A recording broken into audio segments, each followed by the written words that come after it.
গীতা ভাগৱতে কৈছে কলি যুগত কৃষ্ণক পাবলৈ হ'লে ভকতিৰ মাধ্যমেদি পাব লাগিব।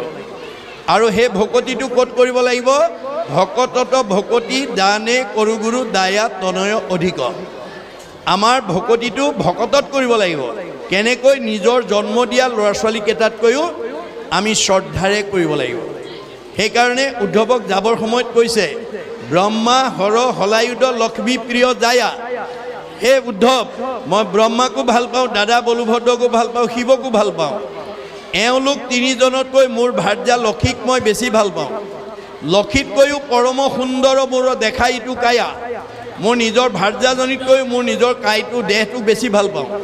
আৰু নিজৰ দেহটোতকৈও সবাতো অধিকা তুমি মোৰ প্ৰিয়তম নাহি আন বান্ধৱ উদ্ধৱ তুমি সম।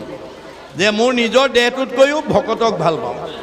আমি ভগৱন্তক ভাল পাওঁ, ভগৱন্তই ভকতক ভাল পায়। সেই ভকতৰ যদি পদধূলি আমাৰ সমাজৰ পৰে, আমাৰ ঘৰখনত পৰে, আমাৰ ঘৰখনৰ মংগল হ'বনে নহয়? নিশ্চয় হ'ব। সেইকাৰণে আমি এনেধৰণৰ কৰ্ম আঁচনি সামূহিকভাৱে বছৰত এবাৰ সমূহীয়াভাৱে ল'ব লাগে।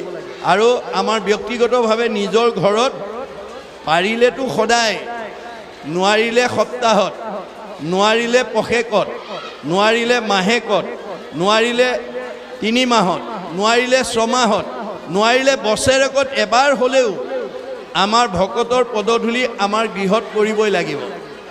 এয়া 24 অৱতাৰৰ অন্যতম অৱতাৰ পৃথুৱে কৈছে যাহাৰ গৃহত নুহি উপগত একান্ত হৰি ভকত তাৰ গৃহ ছয় সৰ্পৰ আলয় মহন্তৰ ইটো মত।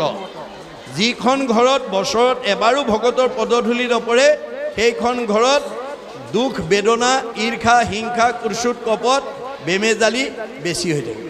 মনত থাকিব।